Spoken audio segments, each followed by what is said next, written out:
Yo,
welcome. Tuesday, September 24th. We are back. It is the takeover. We're in the building. Ty, Cassie, after a short little hiatus, it's been a crazy last couple months. Sure, it's been a while. I feel like I don't know what I'm doing here anymore. Yeah, but we back here. So make sure y'all follow us, Progressively Becoming Studios. That's Instagram. That is Facebook, YouTube. Hit that follow button, like, share, subscribe. And first, before we get started, you just said that you feel like you don't know what you're doing. Mm-hmm. So that's all it takes for you to get out of a rhythm? Because people would seem to be enjoying what we're doing here. So we got to bring it. There's an expectation. There's a standard. All it takes. And one day off, I'm done. I forget my job. There's a standard. We got to deliver. You know, we're week to week. We're auditioning every single time we're on camera. So today might be the day that they send us home. They might say, that's it. Pink slip, gone. You're gone. Yeah. Progressively Becoming Studios. Once again, follow us. Can you give us a lowdown about our itinerary? Sundays, we've got Wednesday nights, we've got Thursday morning. You got it, boo. You got it. No, but this is what Today's Tuesday, so our podcast is here. Does that mean next Tuesday our pastors are going to be back with the podcast? Because that's the first Tuesday of the month. I don't know. Shaky. But if all things go according to plan, next week we should have our pastors back here with the podcast, or their podcast, Progressively Becoming. Tomorrow we have Wednesday night prayer. Thursday morning devotions at 6 a.m. So Wednesday night prayer is at 7 p.m. Thursday morning devotions at 6 a.m. And then we have Sunday exchange on Sunday at 10 a.m. And then beginning, for those of you if you don't know, beginning on October 2nd, we'll be having Discipleship University is coming back. Yes, sir. It's coming back, and we need it. We've been saying that for like 6 months. But you know what? Things have just been brewing, and it's just going to, when it comes back, it's going to just become back. It's like that food that you keep telling them it's almost done. Yeah, it's almost done. And they're like, yo, I'm starving. Okay. But it's going to be worth it. It's going to taste good. Off the top, we have to give two special shout-outs. One is to my beautiful mother who turned 50 this month. I cannot believe it. 50. I know mine. You're like, oh, don't give my age out. I'm feeling old. You look great for 50. You don't look a day over 25. So I love you, Mom. Happy birthday. You got some gifts coming to the crib, so make sure you want to look out for that. But she had a great time in New Orleans. Mm-hmm. We don't want to. Should we peel the curtain back? They was, texting us. They was out 11 o'clock at night. I'm like, what y'all? We were in bed like at 8 o'clock, and they were talking about how they were out. I was like, I used to get text messages for them that late at night. They usually sound asleep. So I guess 50 is the new 30. 50 is the new 30. So they had a great time out in New Orleans. Food is fantastic out there. I've never been. I was out there back in 2019. Food. I mean, everything, the vibes, the experience. So happy for my mom. Make sure y'all continue to keep her up in prayer. Wish her a happy birthday, and Mom, we love you. Because it's her birthday all month long. All month long. The rest of the year, how about that, Mom? Prosperity, blessings, all the positive vibes. You are doing your thing. I would not be here without you. Tyler feels the same way. Jamel feels the same way. Cassie, Noah, the whole crew, Maverick. We love you, Mom, from the bottom of our hearts. The second shout out is happy 2-year anniversary to the Place of Exchange. Mm-hmm. And we were blessed with an incredible service. Unfortunately, we were not able to be in attendance because of my work schedule. But last week, they celebrated that in person. Man, 2 years. That is, it's bittersweet to me. Bittersweet? Because the bitter is that, damn, it flies by so quick. Okay. It's like you don't want to miss a moment. But the sweet part of it is like there are some churches that started 6 months into it, they were done.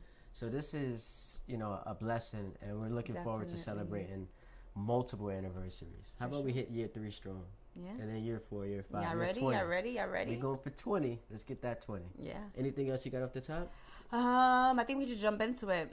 Let's jump into it. First and foremost, while we're, in the positive spirit, our beautiful boy, our 3-year-old, officially started 3K this morning. Guys, Noah's off to college. Off to college. It feels like it. 3K. Our baby's I never went to 3K. That was a Head Start, same thing. Nah, I was in pre-K. That's at age 4. I thought you went to 3K though. Like you went to like Head Start. I don't remember that, man. Like I feel like we got all grown and sophisticated. I went to Head Start when I was 3. And how was that for you? Horrible. Just like Noah's experiencing, I was crying for my mom. Yeah, Noah started off a little shaky. Yeah. He had the gravitational pull toward his parents. He didn't want to let go. But I would say slowly but surely, our boy's making us proud. We got pictures and videos of him having a good time. I don't even know if we're supposed to say that because, like, low key, they're not supposed to be sending us. I know there's like no, that's fine. We sent a consent form. No, they're good. There's an app. Okay, so we're not breaking any. No, we're good. We're good. I don't want PS91 coming at me. Don't be telling them our kids' school, bro. But anyway, yeah, Noah's having a little bit of a hard time. Like today he cried, yesterday he cried. Yeah, but it's been gradual improvement. I know. So he got sick.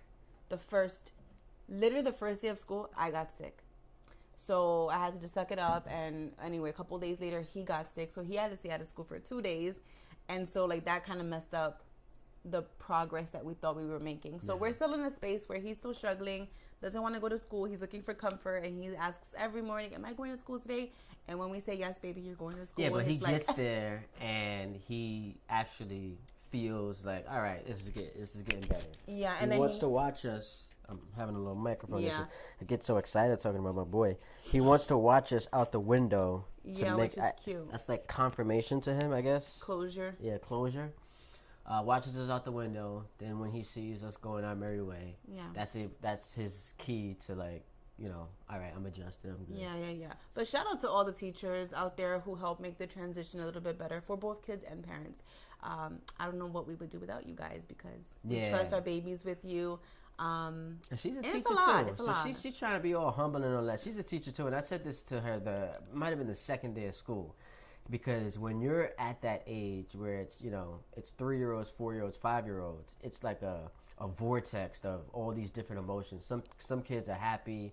There's a lot of crying going on. Parents are crying, so it's crazy. And I said, shout out to all the teachers out there dealing with that emotion all day long. Because I don't think I could do it. Yeah. Like, these 2 kids drive me up a wall. So imagine having to deal with, that multiplied by 5 and then coming home to two bad kids. Mm-hmm. They're not bad. No, I'm saying generally speaking. Not that our kids are bad, but like the teachers who got to deal with that. Yeah, I get what you're saying. So shout out to them. And Noah, we love you, baby. Yeah, so we hope that he continues to he's making friends. Mm-hmm. A girl maybe. Oh yeah, this is a little joint in there. Don't say joint. Why you talk like that? Yeah, he keeps asking about her. He's like, but she's so cute, and then she sees us in the morning and she like waves at us and makes an effort. I'm like, okay, future. How does she know we're his parents? I don't know. They be talking. You must have let her know. Like, all right, that's about folks. But anyway, from a positive, happy story to an absolutely devastating, demoralizing, heinous story. One of the biggest headlines in pop culture right now, entertainment, is Diddy. He has been arrested, indicted on a bunch of charges: sex trafficking, racketeering, arson, kidnapping, narcotics. So they're coming at him from multiple angles, and obviously this is a story that's been brewing for the last couple of months, starting with Cassie's lawsuit that she was able to get her payout. Mm-hmm. But yeah, man, this is. I was listening to a couple of like media law experts, and they said that this trial actually might not get started until 2026. Why? Because it's a federal case, and there's a bunch of charges they hit him with. There's a lot of evidence. They raided both of his mansions in Miami and LA. So you imagine all the evidence they have there. A bunch of witnesses. They got to do depositions, pre-trial motions. Diddy's team is going to try to delay this as much as possible so they can build a formidable defense. So yeah, this is gonna be a story that's hanging out there for a while, and we don't know too much about what's going on, particulars, but to me, like I already know my least favorite reaction that's happening on social media is now you're seeing people come up with like all old photos, Diddy with Oprah, Diddy with Jay-Z, and it's like, oh yeah, they're guilty too. Oh, like by association. That. Just because you got a picture with someone, like it's like so irresponsible to do that. Yeah. So you're seeing all these people speculating, oh, who could be involved? Like, come on, guys. Like this is a serious story. A lot of women, a lot of men were hurt, like physically, emotionally, sexually.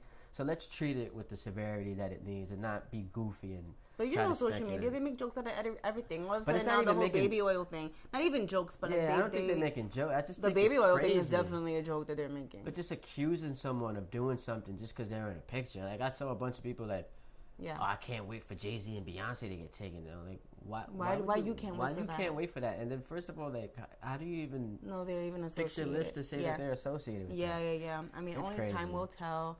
Sad story. There's really not much that we could even say about it. I'm praying for the victims, everyone who has been affected by this, because clearly this has been going on for decades. Mm-hmm. And I've always been taught as a kid, once the feds roll up on you, that must mean they got some.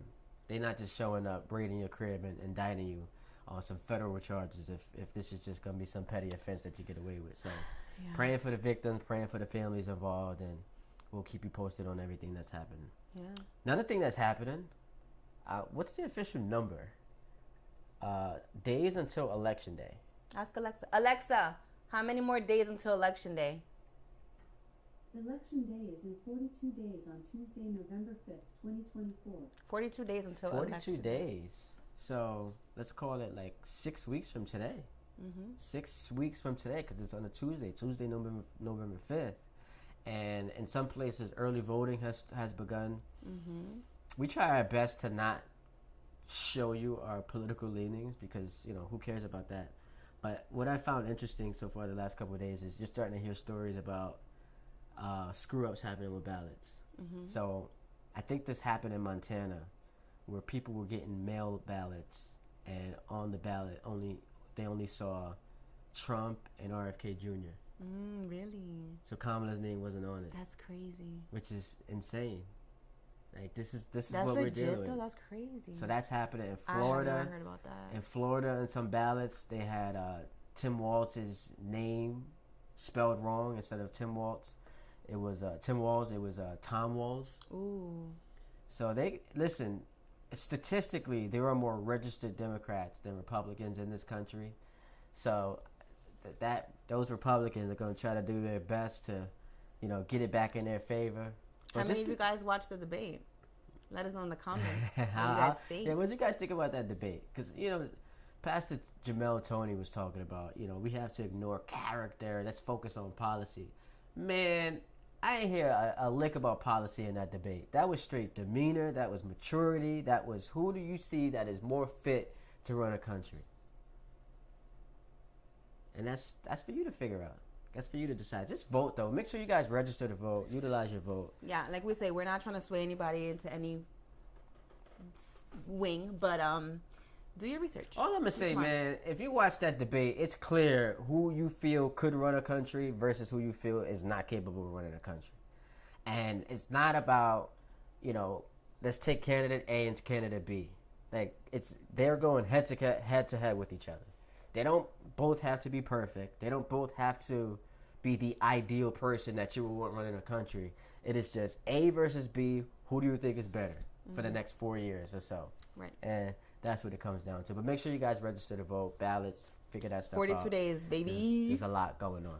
All right, let's get into the bread and butter. Let's do it. Of this episode. We don't make promises and then break them, okay? So remember last time we spoke to you guys, we said that we were going to be having a conversation, or we were like hinting that a topic of conversation would be, why are people leaving the church, or why are people not going to church? So we wanted to delve into that today. So start us off. So I'm trying to get myself into a place where it's like, if I wasn't going to church, or I didn't know of the church that I go to now, what would be something that stopped me from going to church?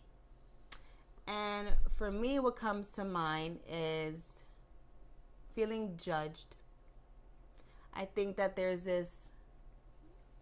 this way of thinking that you have to have it all together in order to be in church, to be part of a church, to be seen by God. And I think a lot of people turn away from that because they're not living in a way that they feel is technically acceptable. I like that because in my eyes, I think that in some ways the stereotype of what church is has hurt the church. Right. So what's the stereotype of church when you say that? So what do you mean? The early depiction would be you come in, you're in your suit, you're in your dress, you're happy, you're excited, you're elated, you are well versed in scripture, you can sing every song, you got your praise dance on fleek, like you are just in every way a churchgoer. Right. And what that looks like to some people, what they have that in their mind, they now go in front of the mirror and they don't have that same reflection of what church has, become as far as like their perspective on it. So I think that it could be intimidating. It could be very intimidating. Yeah. It could be intimidating spiritually. So let's just talk about, before we get to spiritually, physically intimidating, because you don't want to roll up in there looking any kind of way. You might not have it, so you feel like in the face of all these people who are dressed nicely, you might not feel comfortable looking the way that you do. But then the beauty in that is knowing that when you actually realize that church can be for you, you realize that's the purpose. We can all come here looking differently. I don't have to look like you in order to be accepted by God and be in the same space or be able to take up the same space that you take up. So I think that's, physically I can feel that way, but. And you can embrace it too. Like, it's hard. It's easy because we're all human. It's natural.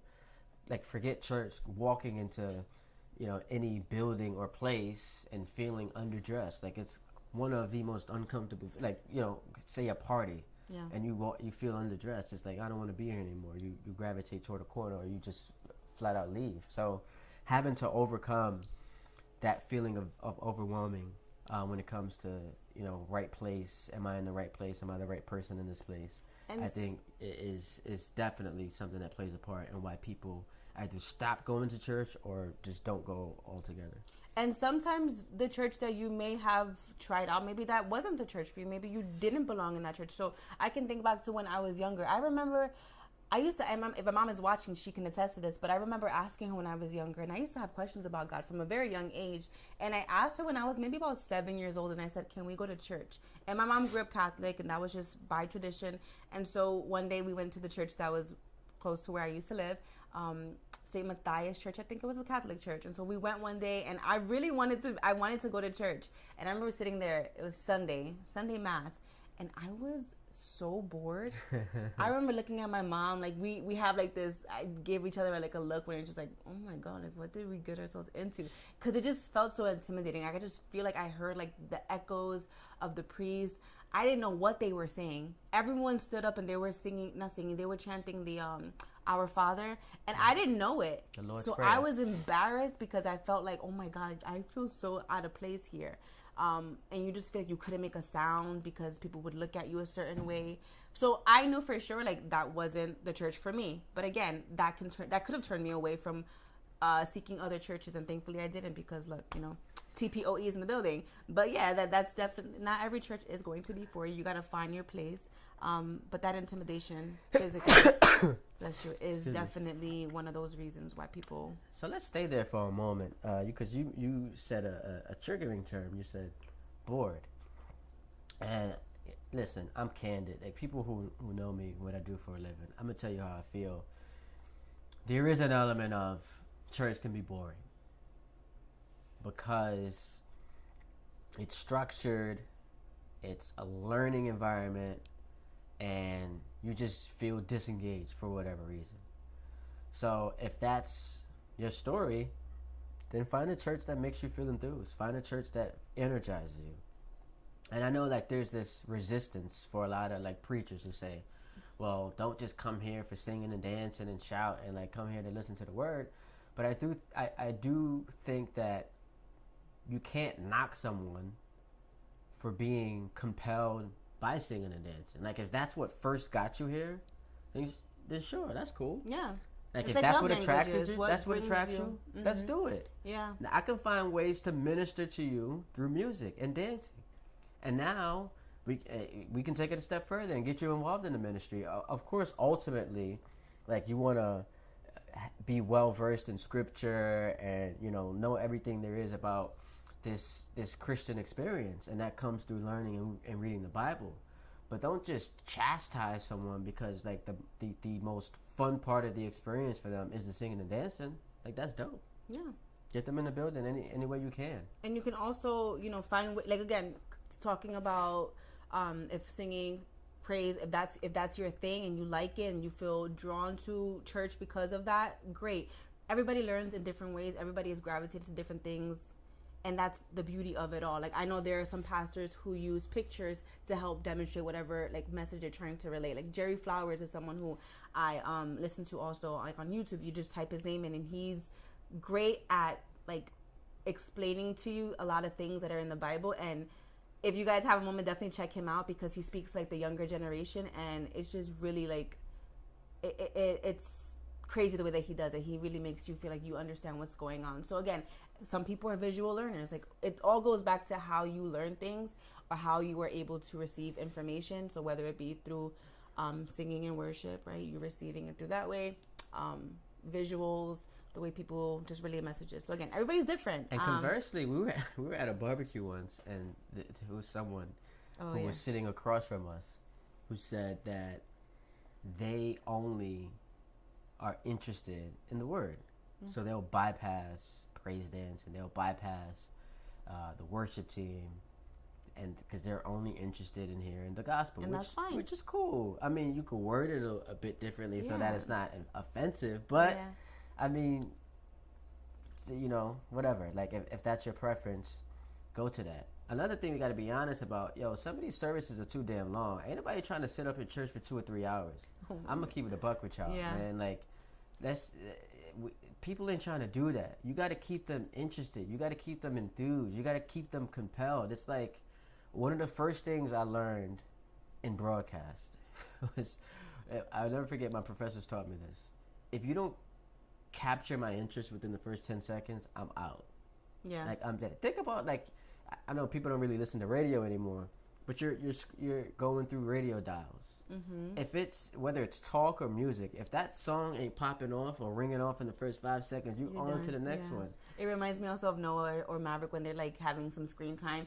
If they click a video and if within the first 3 seconds it's not something they want, immediately they're changing. You're like looking for something else to like satisfy that hunger.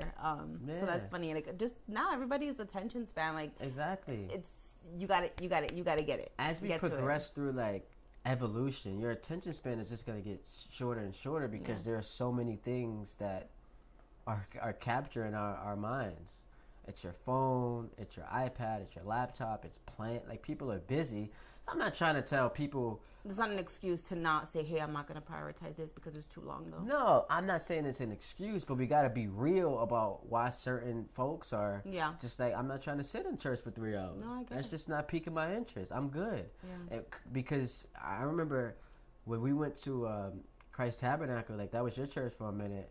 I went there. I was like, I could get used to this. We're in there hour out. Like, I feel good. Like, got the rest of your Sunday. Yeah.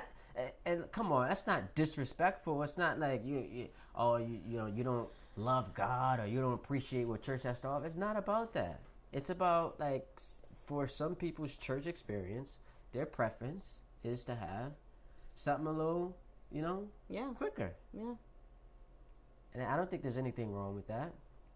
And I'm certainly not trying to tell folks how to run their operations on Sundays, but just I just feel, especially for like the younger crowd. No, yeah, that's the younger crowd definitely want to be in and out. Like, do what you got to do, be in and out, and I think that'll keep people coming, knowing that they're going to a place, they're gonna get everything that they want to get out of it, and they're not gonna be there all day long. That's, to me, appetizing to them. Yeah, definitely. Anything else you got? I wanted to pose a question. The reason why people aren't going to church. Maybe they're wondering, what's the reward? Like, why should I go to church? What am I getting out of it? And you can look at that in a couple different ways. That's fascinating.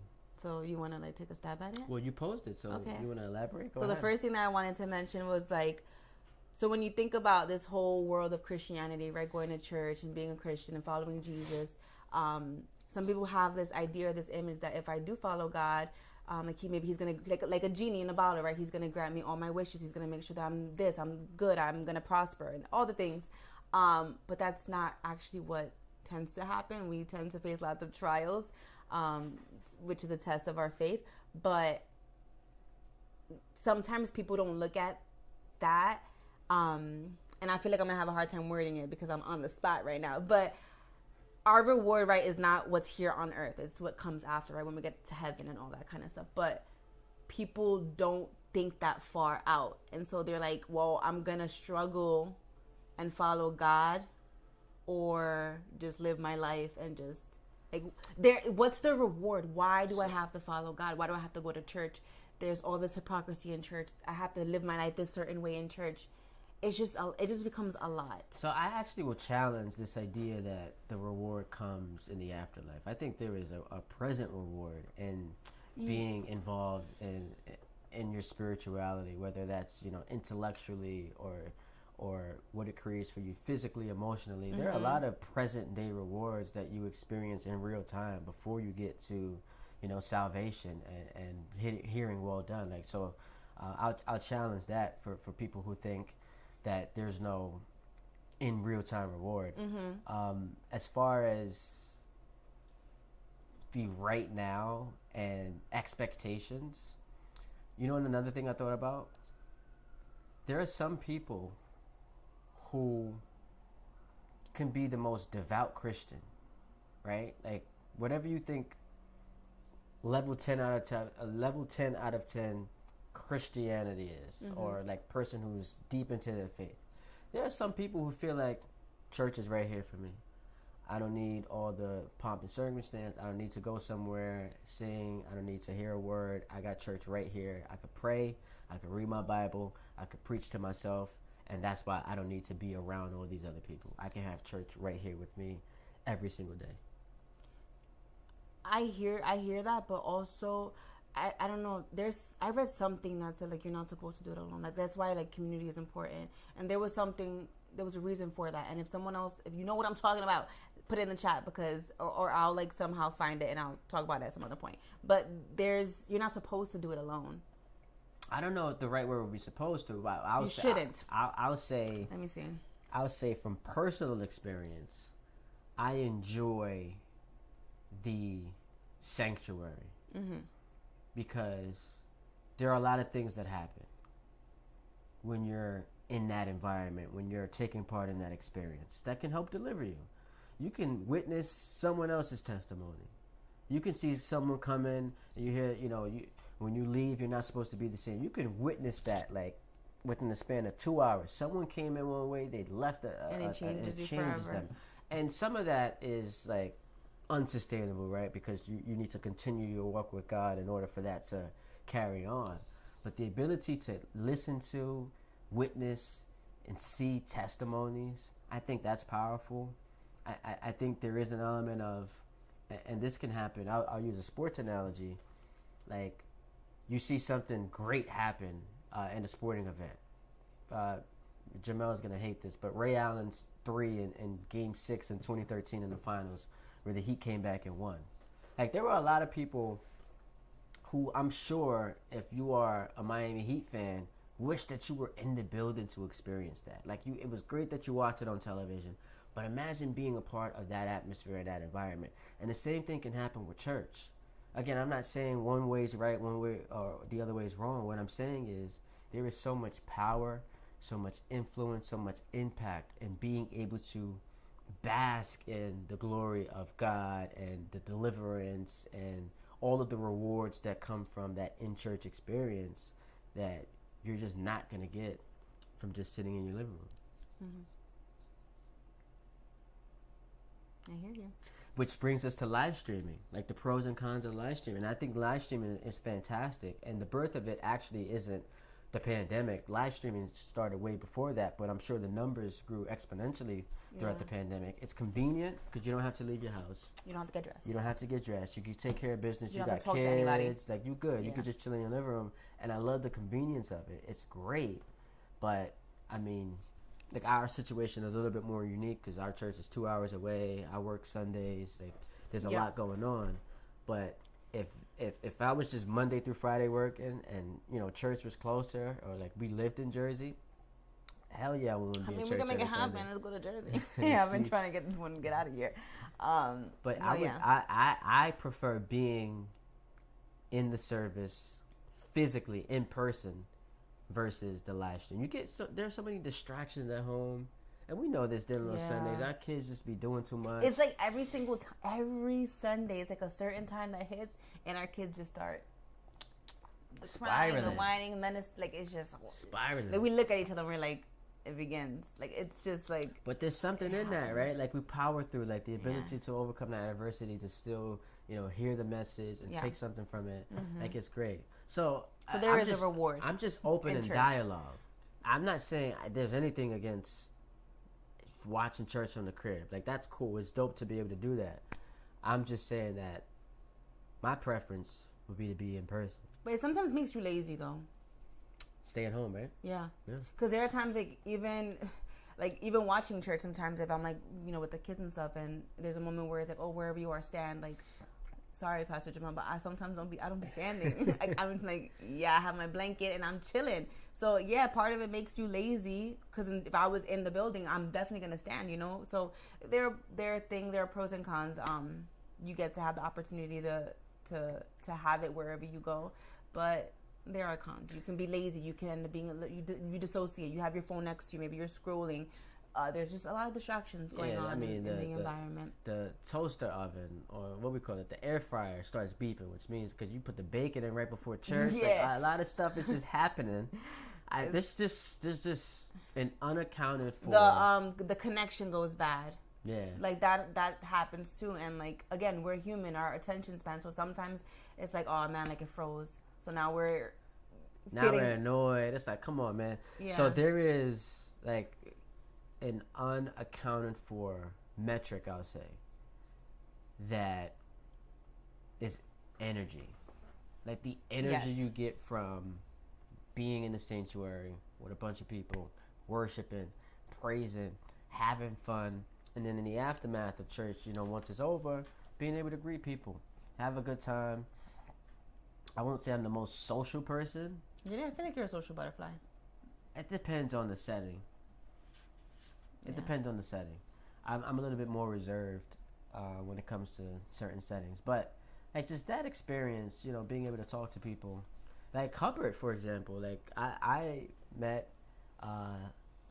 Hubbard through, well, actually, it was like a, what do you call it? It was a blind date because I picked him up from the airport. Oh, yes. But that was because I was attending an event.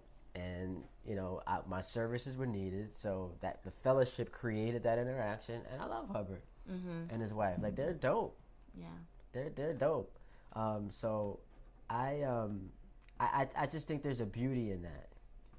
I think there's a beauty in that, being able to, like, hang out with people. So it was cool. Shout out to, you know, the Hubbards. Shout out to the Hubbards. Love them. Two of my favorite people out in Ohio. Getting busy doing it. Is that where they live? Yeah. Okay. They're in Ohio. They're big Cavs fans. I talk sports with them. We have a lot of Ohio people, I feel. I think it's just them two. Really? Yeah. Where's Christ from? Where? Christ, if you're in the comments, let us know where you're from. Christ, where is he from? Where you at? Where is he from? I think I don't want to get off of this topic of conversation. He'll let us know. He'll let us know in the comments. But what else we got? Why do people stop? Another thing I wanted to bring up, I think it was Ty Trebet who made sound waves with this, and he said church is whack, and that just kind of sent shockwaves through the industry. And I think that it was kind of pejorative, but it might have been intentional. Sometimes you say things intentionally to create a reaction because you want to stir dialogue and conversation. Indiana? Is he from Indiana? I don't know. I think it is.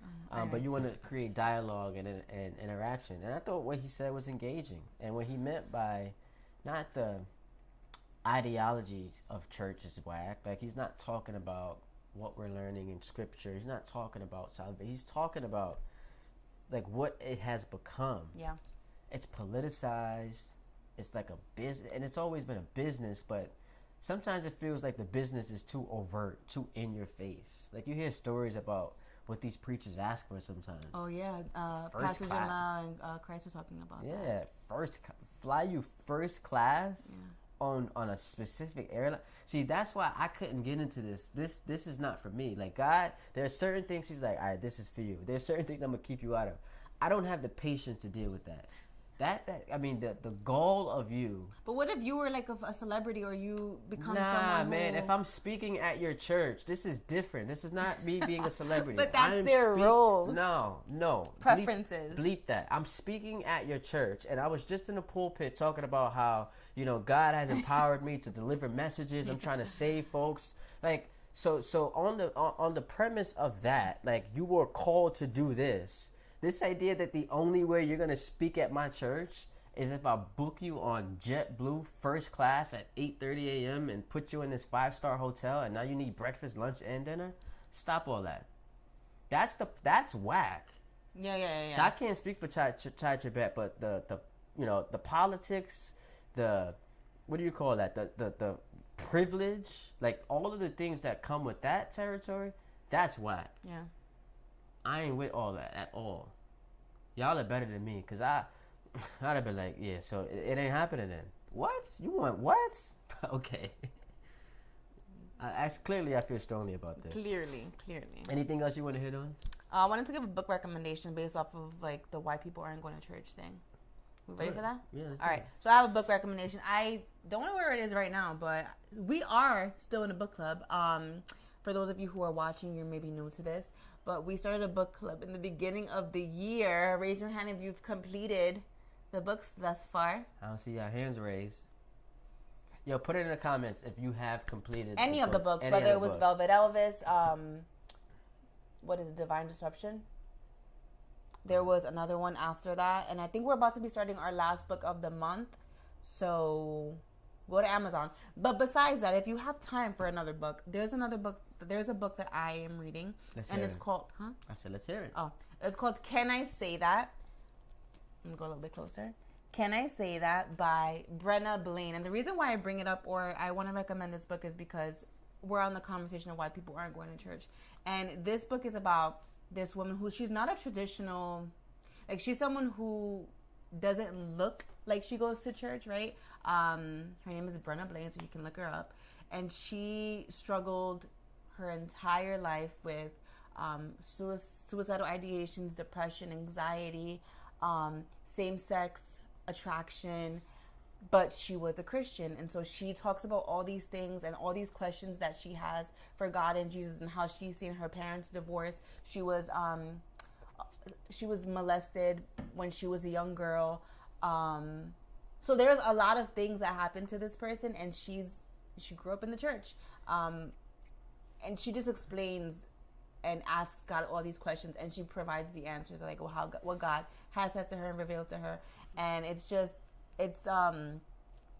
very insightful, because it allows you to see that you do not have to have it all together, which is the conversation that we're having, to go to church, to go to God, because God can always be there for you. So shout the book out again. What is it? The name of the book is called Can I Say That? Can I Say That? Answering really hard questions that people, Christians or non-Christians, people in general, to ask God. Yeah, it's a really good read thus far. So we had a great time today. We hit. Much your mommy like, oh, that's it. Yeah, I mean, listen, this was cool. We had attention span. We got to keep y'all on your toes, listen, okay? We in and out. We know when that buzzer is sounding, when people try to get up out of here. Yes, but thanks for joining us tonight. This was a fun topic to tackle, and I actually think that we could do different installments of it, because you guys are putting in the comments. Excuse me. You guys are putting in the comments. You sick? Your reasons as to, yeah, I mean, one of the things I never knew was once your kid goes to school, it's like the doctor bill or, pediatrician bill, like that becomes something you got to factor into the budget. Like those insurance, you know, the amount of times that we had to purchase Tylenol, Motrin the past couple weeks. Prescriptions. I mean, that's going in the budget. Yeah. You know, so Noah's been sick a couple of times. I'm feeling it. But yeah, you guys have thrown in reasons as to why you feel like you either know someone who stopped going to church or you yourself experienced this firsthand. I think this is something that we can continue to visit. Yes. Because what we have to aspire to do at the place of exchange is to grow our brand, grow our ministry, and find ways to attract people, find ways to get people more involved in the church experience. And it doesn't mean that you have to be there every single Sunday. It doesn't, like, we put these lofty expectations on people. Just come whenever you're ready. If you're not feeling it, it's cool, but we want you to come, and we feel like we can get you to, at some point, become, you know, a regular member who attends every Sunday. Yeah. We don't got to put these big expectations on you. So let's try to improve the experience and make it fun for people. Make it more enthusiastic. Make it so that it's engaging and that it goes against the prototypical stereotype of what church was that turned people off. Make church great again. Oh my goodness. All right, with that note, I mean, what are we doing here? The Progressively Becoming Studios on Facebook, on Instagram, and on YouTube. I always want to say Twitter because I'm so used to giving my Twitter out. I mean, we can make a Twitter and you could go ahead and be a little tweeter over there. I don't know if our audience is ready for Twitter. So Facebook, YouTube, Instagram, Progressively Becoming Studios. Tomorrow night in person, we will have Wednesday night prayer. Yes. On location at the church, the place of exchange. Thursday morning. Yep. Morning devotions. Yes. 6 a.m. Then we're doing Sunday. Yeah. Sunday. You know what's happening Saturday? Should we tell them what's happening Saturday? Oh, Saturday. Guys, yo, keep us in prayer, y'all. What's happening Saturday? We got this half marathon on Saturday. We signed up for another half marathon, so we will be running 13.1 miles on Saturday morning in Jersey. Jersey City. We gotta hit the parking lot in Jersey City at about 6:30. The race starts at 8 a.m. So clearly he's the type who wants to go to the airport 3 hours before his flight. I'm just feeling anxious. He's excited. He wants to go now. Yo, the last time I did a half marathon, man, it was a traumatic experience. Like, there's a lot that happened, so this one means a lot to me. This means like a lot to me, and I've been training hard. I've actually gotten hurt. Yeah. That caused me to go to physical therapy, which I'm on my way to tomorrow. I'll be headed to physical therapy tomorrow. Strengthening the muscles around my ankle that you didn't know existed. Getting my calf muscle right, my Achilles tendon. So it's come with a lot of if doing too much was a person, it would be right here. But that's how I keep myself grounded. Yeah. I gotta be active. He loves it. But anyway, wish us luck. Yo, pray for us. Don't wish us luck. Pray for us. Good fortunes. It's gonna be good. It's gonna be good. I'm looking forward to it. I'm gonna be first place. I'm anxious. We'll let you guys know how it went next month. Okay. Well, anyway, this was fun. We hope that you guys enjoyed, and that's pretty much it. We'll see you guys next time. Bye.